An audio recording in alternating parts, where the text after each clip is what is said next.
6 October 1944. Before dawn. Leopold Canal, Belgium. The German soldiers across the water have every reason to trust the ground around them. A canal in front. Dikes. Earthworks. Buildings.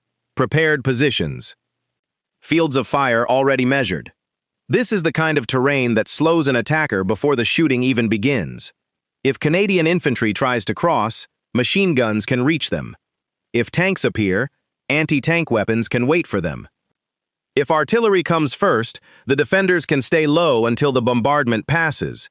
The battlefield makes sense. Then something small appears. Not a Sherman, not a Churchill, not a heavy assault gun. A universal carrier, one of the smallest armored vehicles in the Commonwealth Army. A machine normally associated with ammunition, weapons, men, utility, not fear. From a German defensive position, it should not be the first vehicle that demands attention. Then the projector fires. There is no shell crossing the ground, no tracer, no conventional muzzle flash followed by impact. Instead, burning fuel moves outward in a continuous stream. 10 meters, 30, 50, farther. The Canadian-made Ronson flamethrower system fitted to a universal carrier could reach approximately 90 meters. 90 meters.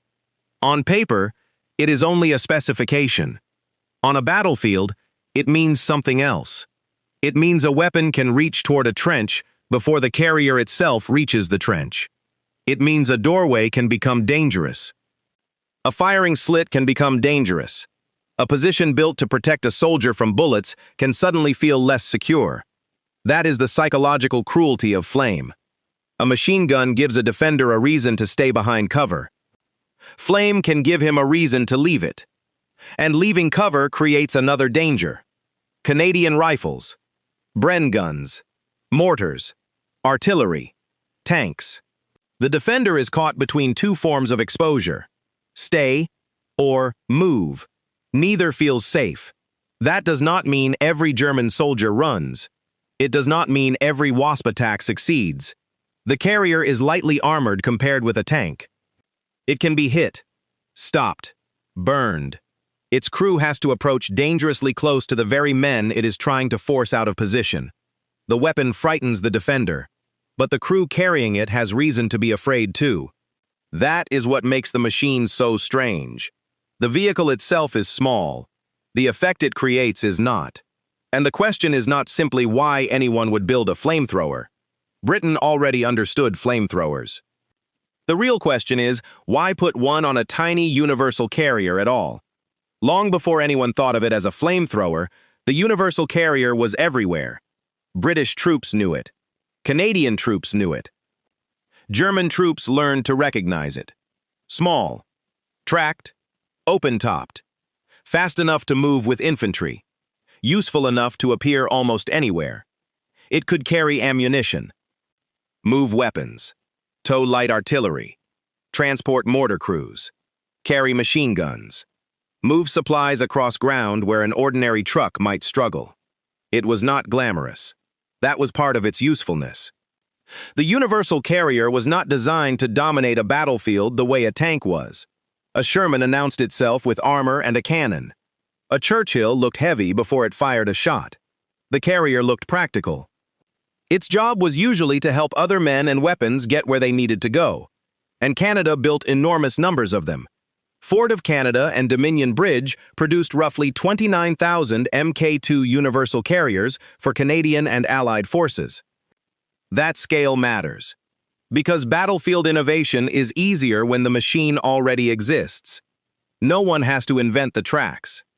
The engine, the hull, the suspension, the supply chain. The crews already understand the vehicle. Mechanics already know how to keep it moving. What changes is the role. The same basic carrier could appear with different weapons and equipment. Machine guns, mortars, light anti-tank weapons, trailers, supplies. It was almost a mechanical blank page, and that versatility encouraged experimentation. The carrier was small enough to follow infantry, tracked enough to cross rougher ground than many wheeled vehicles, armored enough to provide some protection from small arms fire and fragments, but not so heavily armored that anyone should mistake it for a tank. That balance becomes crucial, because the flamethrower version will have to get close, very close. From the German side, familiarity could become deceptive. A tank approaching a defensive position immediately announces danger. A carrier might appear secondary. Something to deal with after the main armor. Something hauling ammunition. Something bringing a mortar team. Then the Wasp changes that calculation. The same familiar silhouette now carries fuel. A projector. A weapon capable of reaching far beyond the front of the vehicle. The carrier no longer exists only to bring weapons to the infantry. The carrier itself has become the weapon. And once that happens, size stops telling the defender how dangerous the vehicle really is. To understand the Wasp, you first have to understand what ordinary weapons ask a defender to do. A machine gun punishes exposure. When bullets cut across open ground, the instinct is simple. Get down. Find earth. Find stone. Find a wall. Stay behind it. A mortar attacks differently.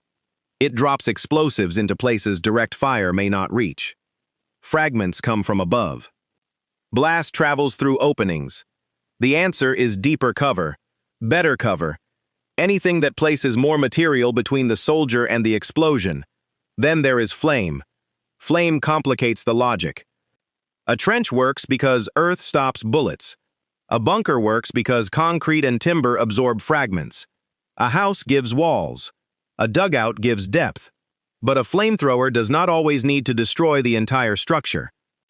It can make the defender fear remaining inside it. Fire entering an opening. Burning fuel reaching a trench. Heat. Smoke. The possibility of severe burns. That changes the psychological equation. A machine gun can make a soldier afraid to leave cover. A flamethrower can make him afraid to stay. There were different ways to bring flame onto the battlefield. A man-portable flamethrower could move where vehicles could not. But the operator had to get extremely close while carrying the system himself. He was exposed, vulnerable, easy to identify once the weapon began firing. At the other end of the scale was a vehicle like the Churchill Crocodile. A heavy tank, thick armor, a powerful flame system, much harder to stop with ordinary small arms, but also far larger than a universal carrier, less suited to every narrow track or confined approach.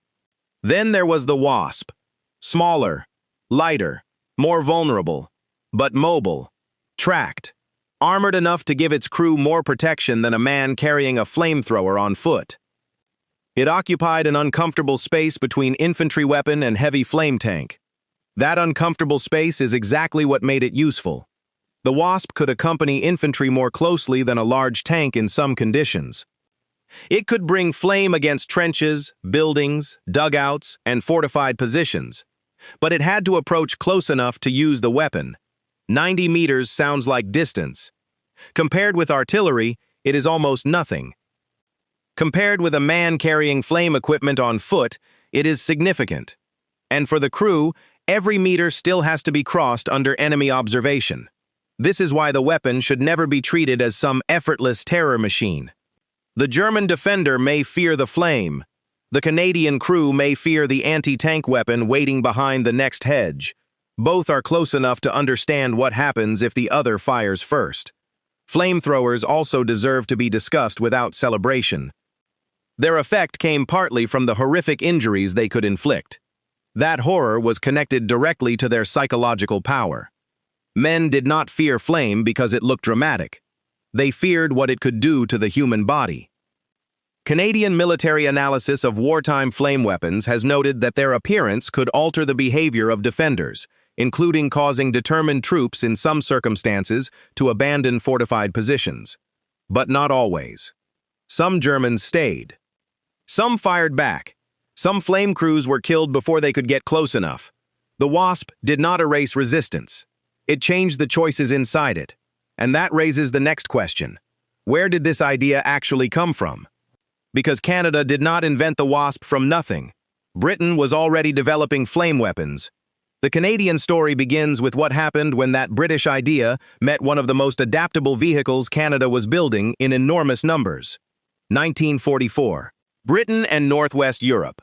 The Wasp does not begin as a purely Canadian invention. That matters. Britain had already been experimenting seriously with flame weapons. The Petroleum Warfare Department had spent years trying to answer a difficult question. How do you bring flame close enough to a defended position without forcing a man on foot to carry the entire risk?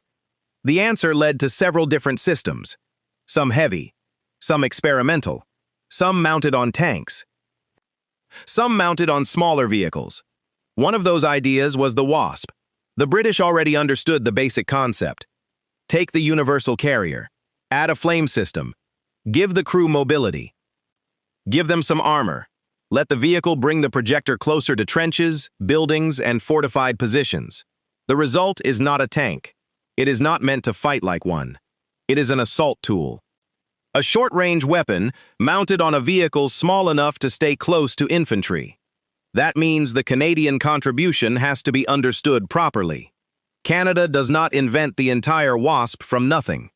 It enters an existing Commonwealth development story. But Canada has something important. Carriers. A lot of them. Canadian factories are already producing universal carriers in huge numbers for Canadian and Allied forces. The vehicle is familiar. The supply system exists. The crews know how it handles. The mechanics know how to repair it. So the question becomes less about inventing a new machine and more about adapting a proven one. That is often how wartime innovation actually works. Not with a completely new vehicle appearing from nowhere, but with an existing machine being pushed into a role nobody originally expected it to perform. A truck becomes an ambulance. A tank chassis becomes an infantry carrier. A carrier becomes a flamethrower. The hardware already exists. The battlefield provides the new question. For British technical personnel, the Canadian Wasp is therefore not a mysterious foreign concept. They already know the universal carrier. They already know flame warfare. What becomes interesting is how the Canadians configure the system. How much fuel can it carry? Where should the fuel sit? How much space remains for the crew? How badly does the extra weight affect the vehicle? How close can it get before the terrain or enemy fire stops it? And can the carrier remain useful enough to justify the danger? That is where the Canadian Wasp MKIIC becomes important. The problem is no longer whether a universal carrier can throw flame. That has already been answered. The problem is how to make the carrier do it without giving up too much of what made the carrier useful in the first place. And the Canadian answer is visible before the vehicle even fires. Look at the back. The fuel has moved. Late 1944. Canadian Wasp MKIIC. Walk around the rear of the carrier and the difference becomes obvious. A large fuel tank sits outside the main fighting compartment. That is the Canadian configuration. Instead of allowing the flame fuel system to consume more of the limited internal space, the tank is moved to the rear. The vehicle remains small. The hull remains open. The crew still sits close together. But the internal arrangement changes. This seems like a simple engineering decision. It is not. Every change on a small tracked vehicle creates another problem. Move weight rearward and balance changes. Add fuel and total weight increases. Change the center of gravity and soft ground becomes more dangerous. Place a large tank outside the crew compartment and questions about vulnerability immediately appear. The Canadian configuration solves one problem by creating several others. That is the reality of field engineering. Nothing comes free. The advantage is space. The universal carrier was useful because it could still do more than one thing. Moving the fuel outside meant the interior could remain less obstructed than in some earlier arrangements. That helped preserve some of the carrier's practical flexibility. But the physical logic is clear. Fuel outside, crew inside, projector forward, and between them, a machine that now carries enough flame to become something entirely different from the carrier soldiers had known before. Then comes the number, 90 meters.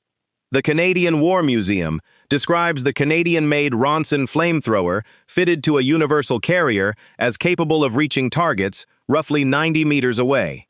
Again, that does not mean every burst in battle reached exactly 90 meters. Wind matters. Fuel matters. Pressure matters. Terrain matters. Crew judgment matters. But as a capability, 90 meters changes how the vehicle can be used.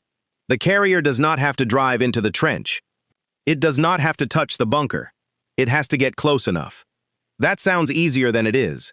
90 meters is still close on a battlefield. A German anti-tank weapon can reach far beyond that. A machine gun can cover the approach. Artillery can strike the road.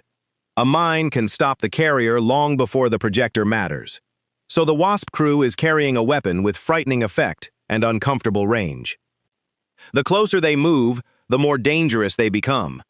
The closer they move, the more vulnerable they become too. There is also the fuel itself. Behind the crew sits the material that gives the vehicle its purpose. The same fuel that threatens German defenders is now part of the crew's own battlefield anxiety.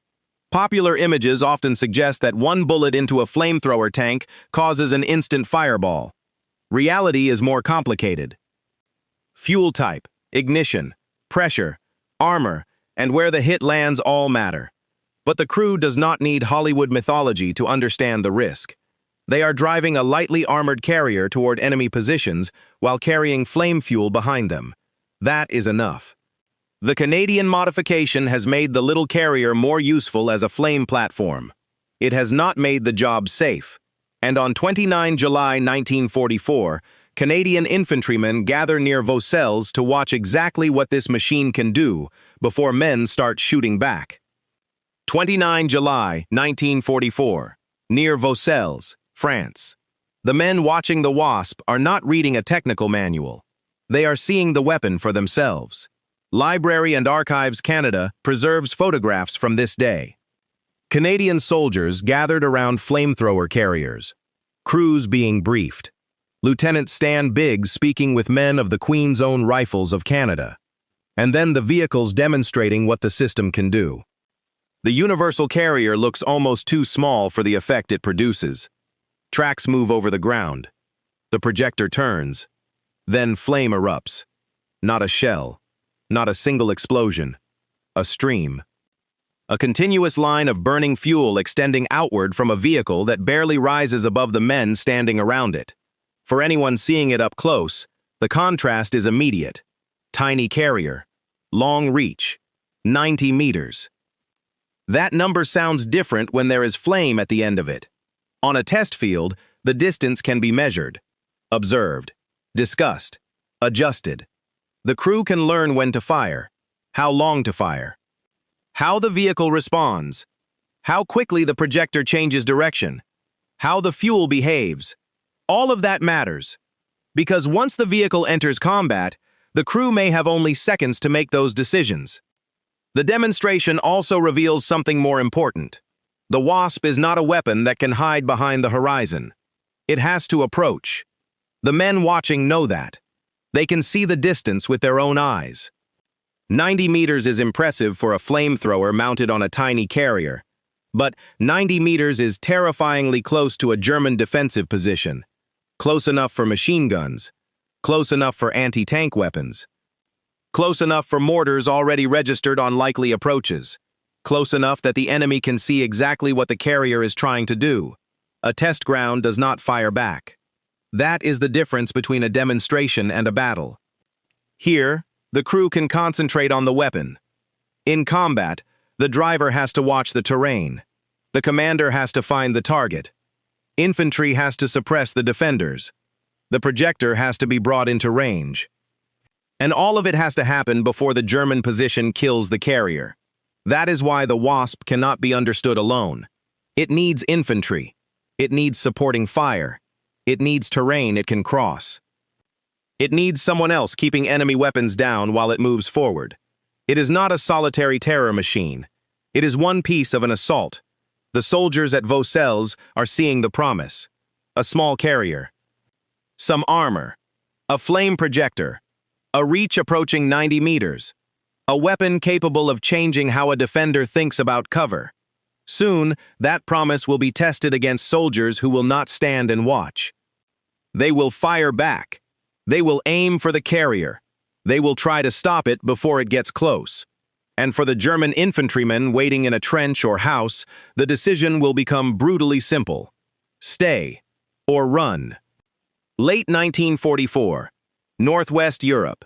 For the German infantrymen, the logic of defense begins with cover. Earth, timber, brick, concrete. Anything between his body and the weapon trying to kill him. Machine gun fire rewards the man who stays low. Artillery encourages him to go deeper. A trench exists because exposure is dangerous. A bunker exists because walls can turn fragments and bullets into noise instead of wounds. Then the Wasp appears. At first, it still looks small. Too small to dominate the battlefield. Too lightly armored to behave like a tank. But the German soldier does not need to understand the technical details. He only needs to see the projector and understand what happens if the carrier gets close enough. That changes the meaning of cover. A wall may stop bullets. A trench may hide a man from direct fire. A dugout may protect against fragments. But now there is another question. Can the flame reach the opening? Can it enter the trench? Can it sweep across the place he has been told to remain? The defender begins facing two dangers at once. Stay or move. If he stays, the Wasp may close the distance. If he moves, he may expose himself to Canadian rifles, Bren guns, machine guns, artillery, or tanks covering the approach. That is the psychological trap. A machine gun says, stay down. The flamethrower says, staying down may no longer be enough. This does not guarantee panic. It does not guarantee surrender. Some German soldiers resist. Some fire directly at the carrier. Some positions remain strong enough to stop the Wasp before it reaches effective range. Some crews never get the shot they need. Flame is frightening. It is not magic. But the weapon adds a new pressure that ordinary bullets do not.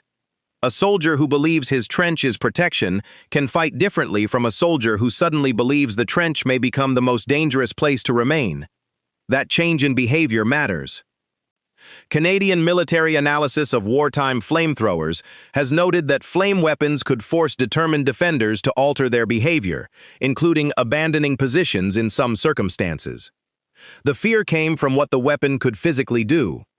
Severe burns, smoke, heat, fire spreading through enclosed spaces. That horror is inseparable from the tactical effect. And that is why the Wasp should not be celebrated as spectacle. For the men at the other end, this is not a dramatic special effect. It is a weapon designed to make staying in cover feel unbearable. For the Canadian crew, the situation is equally serious. They have to drive close enough to use it. Close enough for German soldiers to see them. Close enough for anti-tank weapons to engage. Close enough that one damaged track can leave the vehicle stranded in front of the position it was supposed to frighten. That is the real balance. The defender fears the flame. The crew fears the distance. 90 meters sounds powerful. But first the Wasp has to survive the 90 meters before it. October 1944. The Scheldt approaches. The battlefield changes. Normandy had hedges. Here there is water, mud, canals, dikes, flooded ground, villages connected by narrow roads. Open fields that can become impossible to cross once German fire begins. The 1st Canadian Army is fighting to clear the Scheldt approaches and make the port of Antwerp usable. The strategic objective is enormous. The ground in front of the infantry is often miserable. For the German defender, the terrain is an ally. Water slows vehicles. Dikes channel movement. Canal banks create natural firing positions. A narrow road can be covered by one gun. A house can become a strong point. A flooded field can force infantry into predictable approaches. This is exactly the kind of environment where a small tracked vehicle sounds useful. And exactly the kind where it may become trapped. The Wasp offers something valuable against defended positions. It can move closer than a man-portable flamethrower team might safely manage in some conditions. It can follow infantry. It can bring flame against a trench, building, or dugout, but it cannot simply wander forward alone. The infantry has to protect it. Artillery or machine guns may have to suppress German positions. Tanks may have to deal with heavier threats. Engineers may have to make the ground passable. The Wasp is part of the assault, not the assault itself. The Leopold Canal is one of the places where this kind of problem becomes especially severe. Canadian troops have to deal with water obstacles and defenders who know the approaches are narrow. But the wider tactical logic is clear. A canal does not care how frightening a weapon is. A dike does not care how far flame can travel. Mud does not care about specifications. The Wasp still has to find a route. For the German soldier behind the canal, that can restore confidence. The Canadians may have a weapon capable of forcing men from cover. But if the carrier cannot cross the ground, the fear never arrives. That is why the Wasp's range has to be understood honestly. 90 meters. It sounds like the important number. But on the Scheldt battlefield, another distance matters first. The distance between the carrier and the point where the terrain stops it. If that distance is greater than 90 meters, the projector may never matter. When the Wasp does get close enough, the logic changes again. A defended house that ignores small arms fire may become dangerous to occupy. A trench behind a dike may no longer feel permanent. A firing point that was comfortable under rifle fire may become something the defender has to abandon. That is where the weapon earns its place. Not by dominating the battlefield, by changing one position at a time. And that is the pattern that keeps appearing. Flame can create movement. Infantry can exploit movement, but only if the vehicle survives the approach.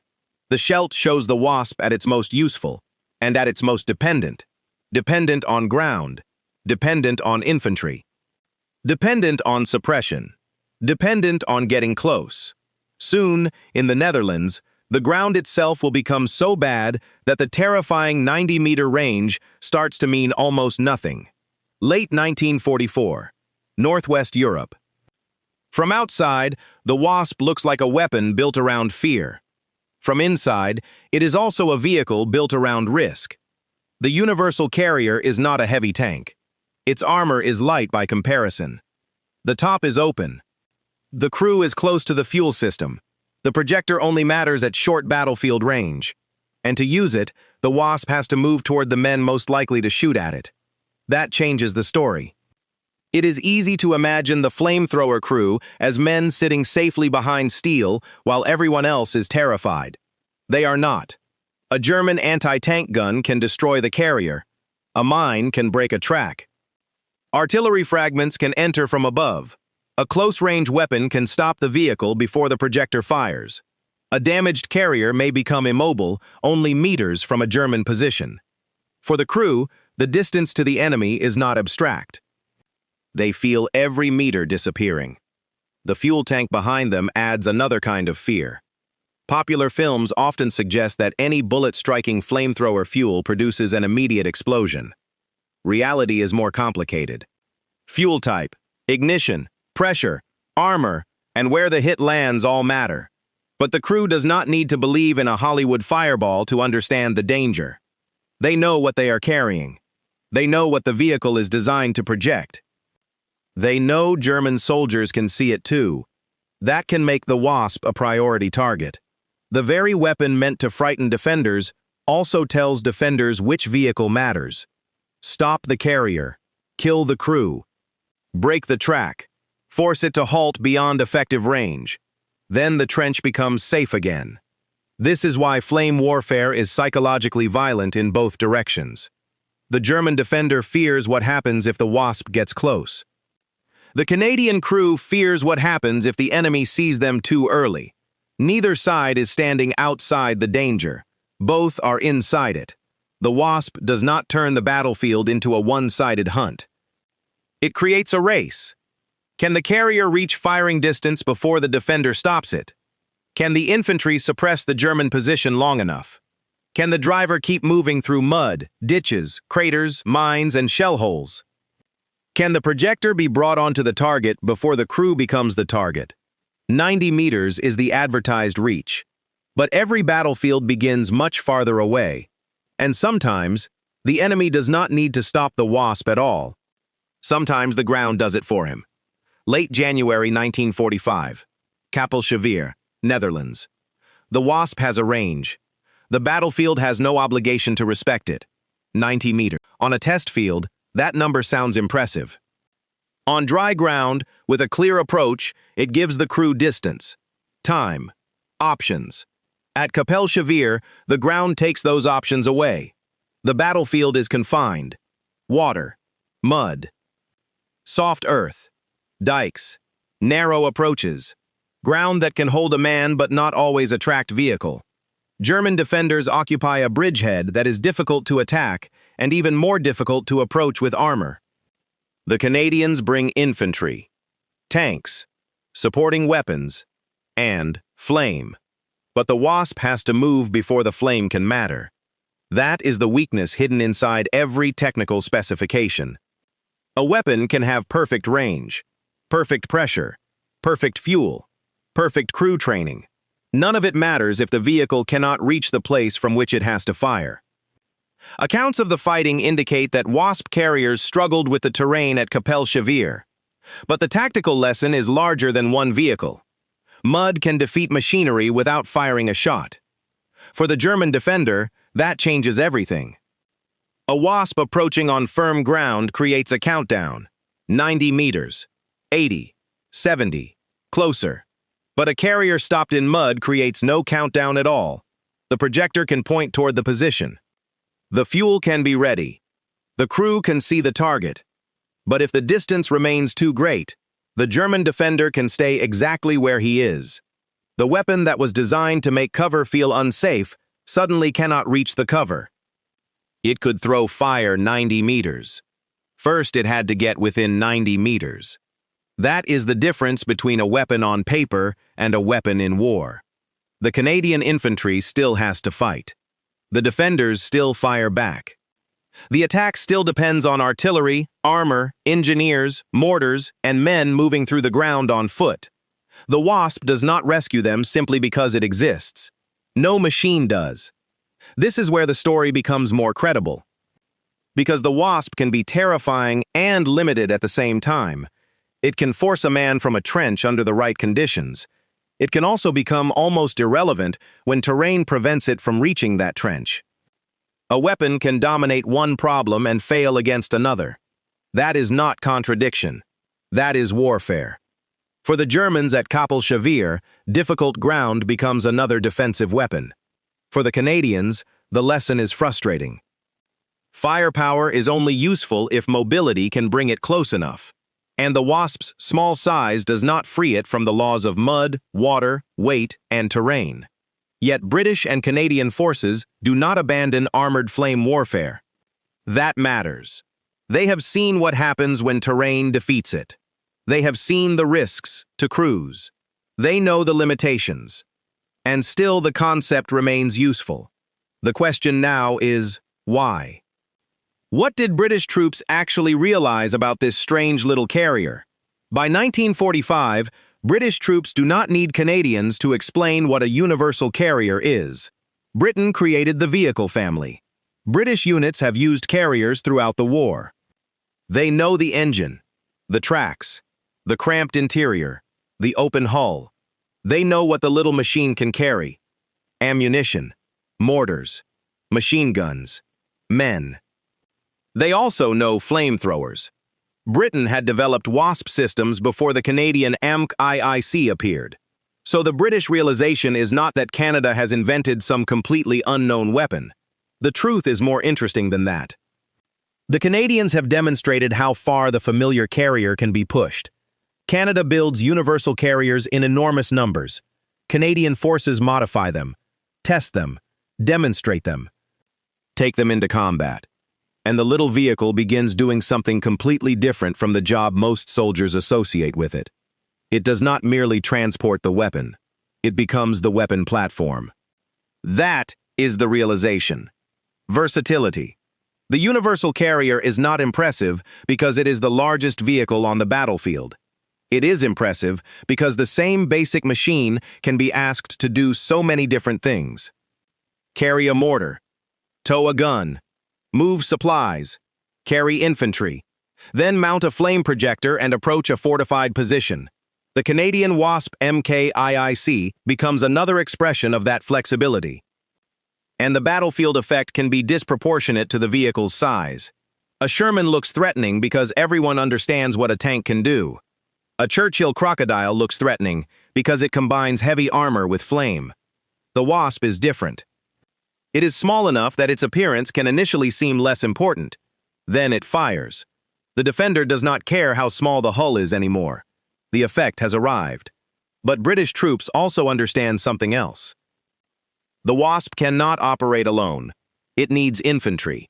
It needs suppression. It needs usable terrain. It needs the enemy's anti-tank weapons occupied or destroyed. It needs a route. It needs the crew to survive long enough to close the distance. That means the real lesson is not, flamethrowers win battles. It is, a specialized weapon becomes powerful when the rest of the assault creates the conditions for it to work.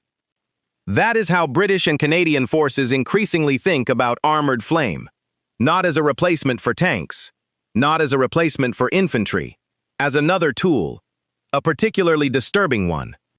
A weapon designed for the moment when ordinary fire has failed to make a defender leave a position. British and Canadian forces continue employing armored flame because sometimes the tactical requirement is not simply to kill the men inside a strongpoint. It is to force the strongpoint to stop functioning. And that distinction matters. A German machine gun crew can remain dangerous as long as the crew stays behind the weapon. A flamethrower threatens to change their willingness to stay. That psychological effect can matter even when the flame itself does not kill anyone. The possibility may be enough to produce movement. Movement creates exposure. Exposure creates opportunity for the infantry. That is why the little carrier matters. The British did not discover flame warfare because of Canada. They discovered again how adaptable their familiar carrier could become when Canadians pushed it into another role. And perhaps that is the more interesting story. Not invention. Transformation.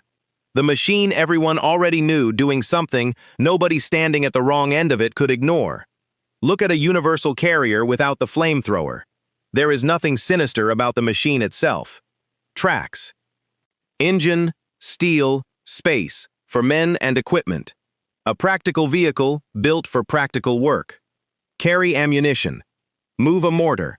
Tow a gun. Bring supplies forward. Move soldiers across difficult ground. Canada builds roughly 29,000 Mk2 universal carriers for Canadian and Allied use. One basic machine. Dozens of jobs. Then attach the flame system. Add the projector. Add the fuel. And the meaning changes. The carrier has not become larger. Its armor has not suddenly become tank armor. Its crew has not become safe. The machine simply has a different purpose. It has been given one of the darkest jobs on the battlefield. Get close enough to make another man afraid to remain where he is. Return to Vaucelles, 29 July 1944. Canadian soldiers stand around the little carriers. Crews receive instructions. Men watch the demonstration. The projector fires. Flame stretches outward. 90 meters.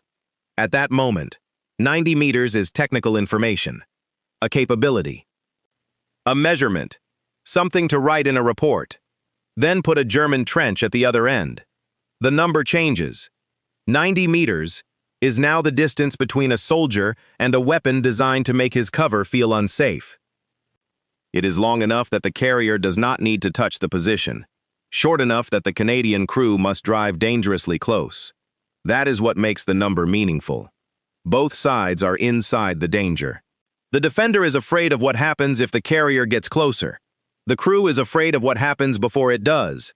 A German anti-tank weapon can end the attack. A mine can stop the tracks. Artillery can strike from above. Mud can immobilize the machine. Capelle-Chavir proves the cruelest limitation of all. A 90-meter flamethrower is useless if the battlefield keeps it 100 meters away. The Wasp is not unstoppable. It never was. It is not a wonder weapon. It does not win the Scheldt by itself. It does not make German defenders automatically surrender. It does not protect its crew from every weapon. And it does not remove the need for infantry to close with the enemy. Those limitations are part of the story, because the real achievement is smaller and more believable. Take one of the Commonwealth's most ordinary armored vehicles. Adapt it. Give it a specialized weapon. Use its mobility and modest protection to bring that weapon closer than a man on foot might safely carry it. Then, integrate it with infantry, armor, artillery, and engineers. That is what made the Wasp useful. But usefulness does not make the weapon comfortable to remember. Flamethrowers inflict terrible injuries. Burns, smoke inhalation, heat, panic. The psychological power of flame existed because soldiers understood those consequences. There is no responsible way to separate the tactical effectiveness from the suffering behind it. The weapon was frightening because human beings knew what fire could do to them. That is why the story should not end with the flame. It should end with the men. The German infantrymen inside the trench, the Canadian crew driving toward him, the British soldier watching the carrier operate. Each understands the same machine from a different position. For one, it is a threat. For another, a dangerous job. For another, an example of what wartime engineering can turn an ordinary vehicle into. The universal carrier had always been adaptable. Canada's Wasp crews helped demonstrate just how far that adaptability could go. From transport, to weapons carrier, to mobile flamethrower. One small tracked hull, an entirely different battlefield effect. And still the number remains, 90 meters, only a specification on paper, until there is a trench at the other end of it.